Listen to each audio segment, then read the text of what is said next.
Hey there, Pasta People. Your perfect nightmare here. And I have just one question for you. A question you should all ask yourselves. What are you really afraid of? We all have our own little fears. Spiders, dark corridors, porcelain dolls. Some people have some very strange and obscure fears, like things not being organized. Some people are afraid of not being perfect or being alone. But we have to be choosy about the things that we decide to fear. Someday, perhaps in our dreams or slowly creeping into reality, those fears will take over our lives.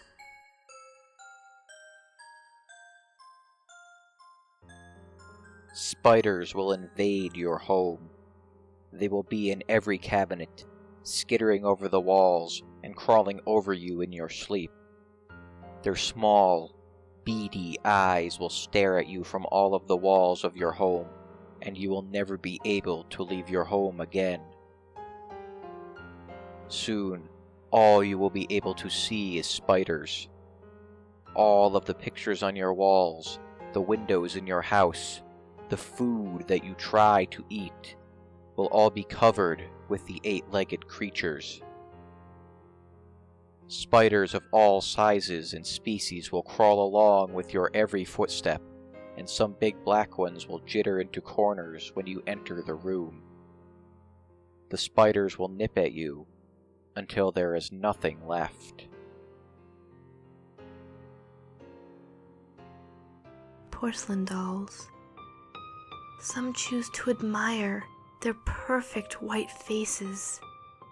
Their painted beauty remains eternal. Others cringe when they meet the gaze of their faultless eyes. The crack splitting from the eye to the chin looks like a dark, shattered tear. You break its gaze and look down. But there's another one. In fact, the room is filled with the dolls in varying colors and sizes. You feel a cool grip on your ankle that makes you jump. One of the dolls has grabbed your ankle.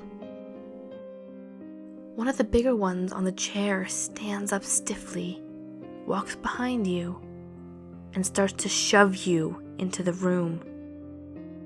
You're struggling, and fighting does absolutely nothing. All of the dolls start to climb off their chairs and shelves and start to walk to the center of the room to slowly begin tearing you apart with their small, cool hands. Limb by limb, skin and muscle from bone.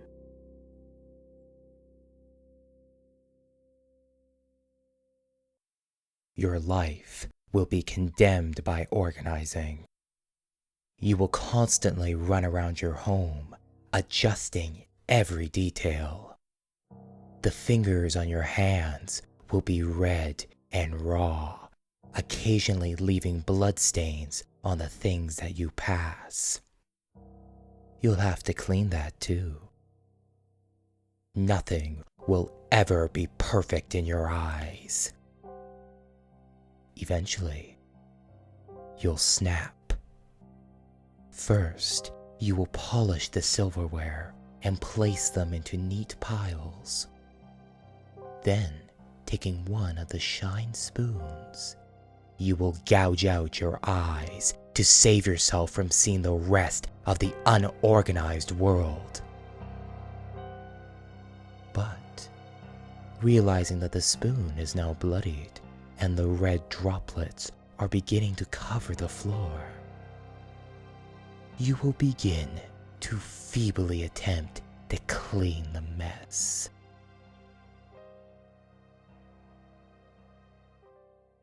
The dark corridor that you walk down every day will never end. As you pass open doors, you will see unspeakable scenes of torture, malice, and horror. Dark shadows will follow at your heels and your sides, whispering disturbing things that add to the terror that the dark corridor instills in your very bones. The corridor is a bit warm. Perhaps it is heated by the fires that you can see spewing in some of the rooms. You will never get used to the things you see in the corridor. The things that slither out of the doors and bite at your heels and arms only hasten your pace. If you somehow reach the end without giving in to madness, you will be swallowed up by the darkness and thrust into the pits of anguish, along with the others who have walked this corridor. The room is all mirrors. Your face reflects from every angle. All you do is stare at yourself and try to perfect the reflection you see. You can never get close, though. People have come in and told you that you look beautiful, but you never believed them. Eventually, they stopped coming, but you didn't care. Now you had more time and fewer distractions to try and make yourself the image that you have always dreamed of. Things like eating don't matter too much anymore, though you do eat and drink a little bit every now and then, just so you can survive, and then continue your ever-present task.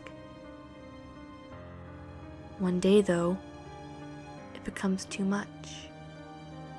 You scream your throat raw and claw at your face until your hands and arms are coated in blood, and only your skull remains.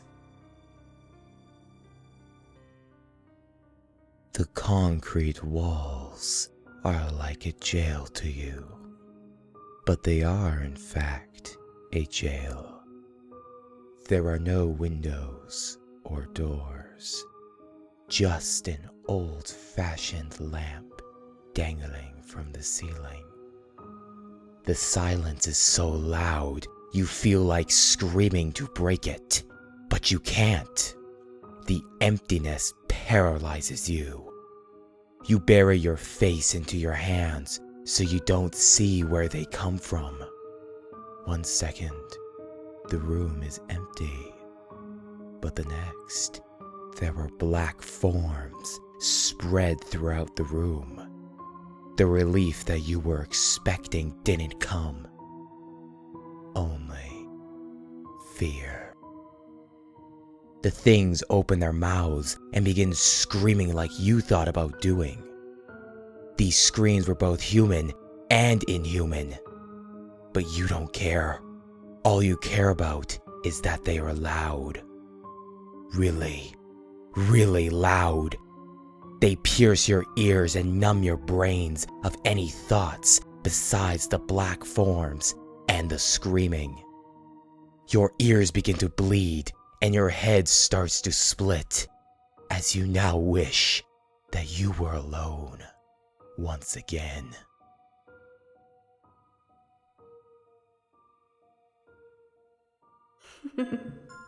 You see, fears can lead to some horrible things. Things that you may regret when the time comes. When they come for you. Now, Pasta People, I implore you, really think about it. What are you really afraid of? Because You don't want it to be something that you'll regret when your time comes. Oh, and one more thing. Moxmo, TheShadowReader. We'll see you in your nightmares.